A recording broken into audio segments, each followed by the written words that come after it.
number, please. Hold the line. Hello? International switchboard? Rome for Vladoviste. Rome, Vatican 65. Please hold.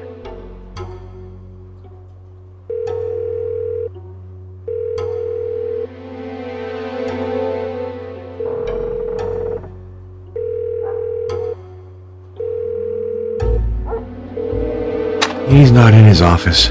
I'll call back later. Meanwhile, let's go see Janos at the Castle of Twilight. That will give me something else to think about.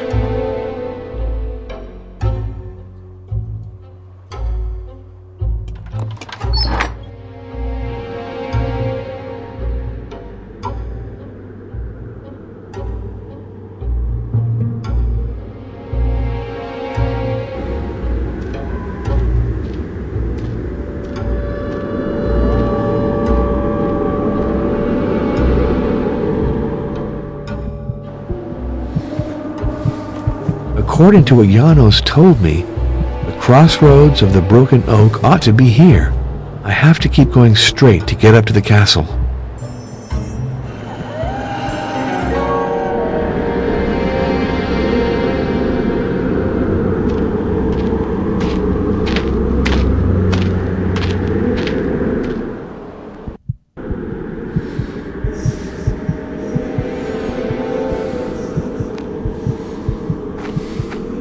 Hello, Janos.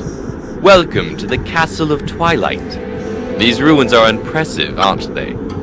Imagine this edifice before the war, when the erect ramparts had been standing for centuries. The Dragoman family, which reigned over Transylvania in the heroic age, lived here. Its most famous member was Vladoviste, hero of the war against the Turks. A magnificent sovereign, and a passionate subject to study.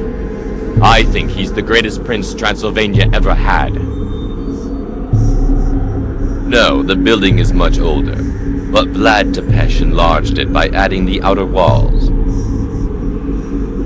It was lived in until 1900, when the last owner died without any heirs. This sundial adorned the entrance to the castle. A bullet shattered it, and a piece is still missing. I searched the whole area without finding it. That's especially annoying. Vulnerant omnes, ultima necat. All injure. The last one kills. That refers to ours, doesn't it?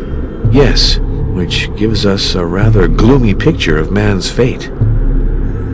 Gold with the sable wolf, the personal coat of arms of Vladoviste. Can you hear? The wolves multiplied during the war. Now that peace has returned, they're hungry. Skeletons. Exposed during the destruction of the ramparts. They were convicts who died of exhaustion while digging the foundation of the castle. They were buried where they fell, probably so their ghost would guard the place.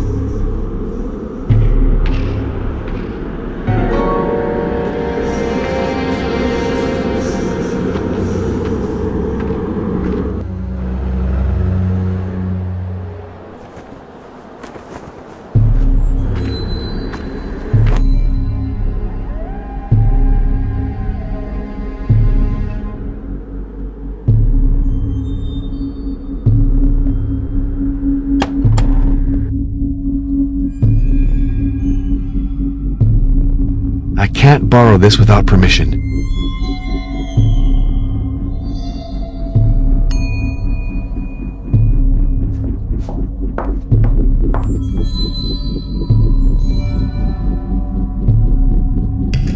Sure you can. I don't know where it comes from. Some vagabond brought it to me.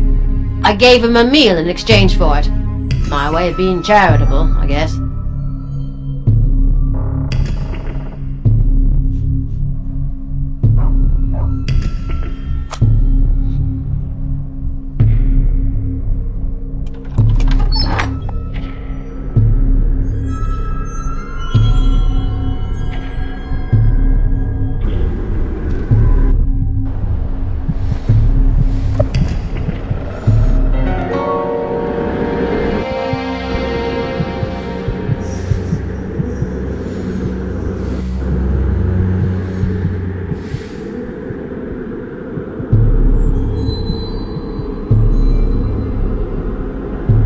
dragon. It's the dynastic emblem of Vlad's family. Where did you find it? A vagabond gave it to Ozana. Perhaps I should return it to her. No, but its place is here. The person who took it had no right to pillage these ruins. I must admit, you're right.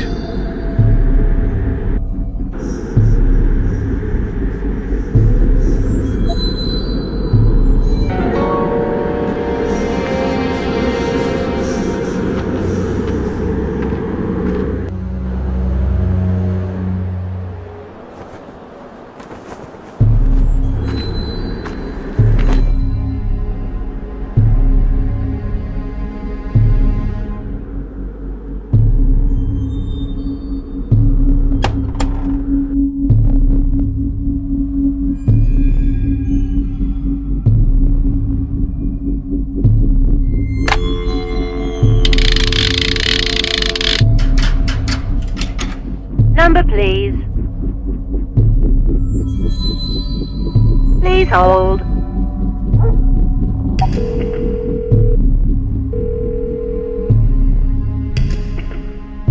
This is Cardinal Felicio Briganti.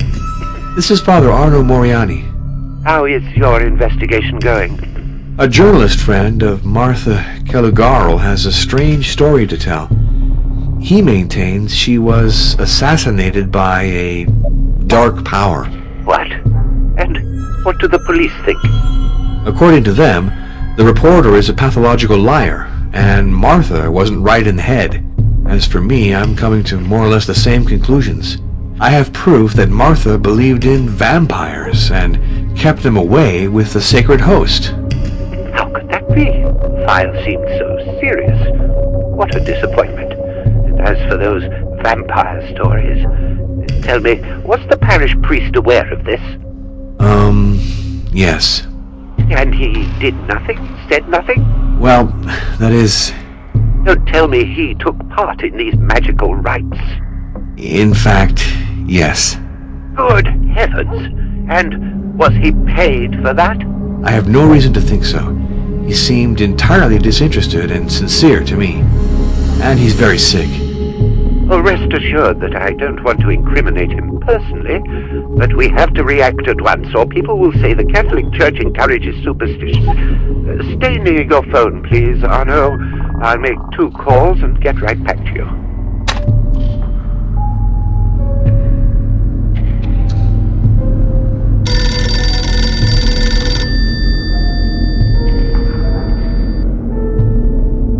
This is Father Arno Moriani.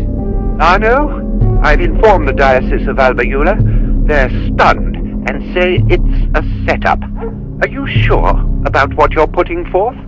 The testimony of Father Gregorius seems conclusive to me. How could a priest encourage practices of the sort? That's the crux of the matter. I spoke about it upstairs and learned to my consternation that we're not dealing with an isolated instance here. Believe it or not, this is the 20th century and there's a fresh outbreak of belief in vampires. It's probably connected to the success of certain novels that have troubled impressionable minds. And so, I have new instructions for you. I suppose that I close the Caligaro file then? Certainly. And you open another one on vampires. Excuse me? You heard me right. Study the legend. Demolish it. Prove that it is not based on reality.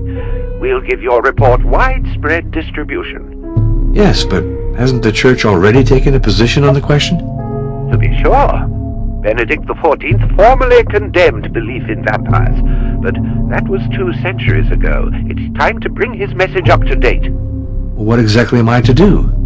Seek the origins of the myth, but also pay attention to its literary aspects, its recent manifestations. Show that those phenomena that terrorize the naive are either pure fabrication or have explanations that aren't supernatural. Let me insist on one point, Arno. For your research, it's important that you consult the best scientific experts. We need the authority of a doctor and a historian to support your conclusions.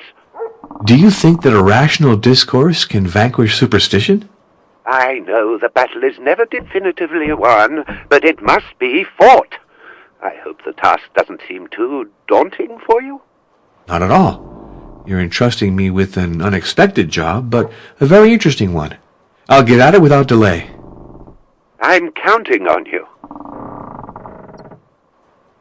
Your mission is delicate, Arno. It's difficult to accomplish without offending someone, but I have faith in you.